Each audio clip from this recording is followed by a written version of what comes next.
ابن طولون رحمتullah علیہ ایک بادشاہ گزرے ہیں، امام بھی تھے اور وقت کے نیک عالم بھی تھے۔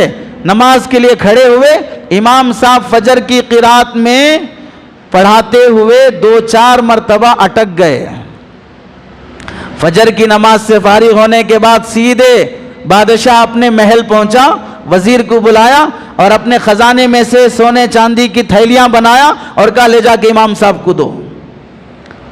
تو اس نے پوچھا انہوں نے امام صاحب نے آپ سے کچھ کہا ہے، مانگا ہے؟ تو بادشاہ کہنے لگا لے جا کے دے دو۔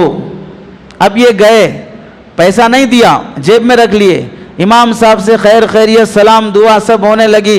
اس کے بعد گھر کے حالات پوچھے تو امام صاحب نے کہا گھر میں بیوی ڈیلیوری سے ہے، حمل سے ہے، بچہ بیمار ہے، اتنے دنوں سے پیسے کا انتظام نہیں ہوا ہے، اس لیے بے چین اور پریشان ہوں۔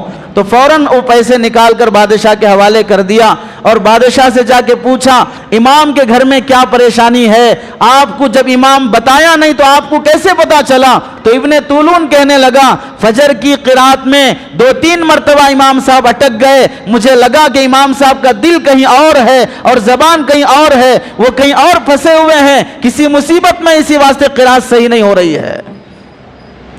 اشارے سمجھ لیا کرتے تھے، آج تو منہ مانگ کر بھی پوچھا جائے تو دینے تیار نہیں ہوتے ہیں۔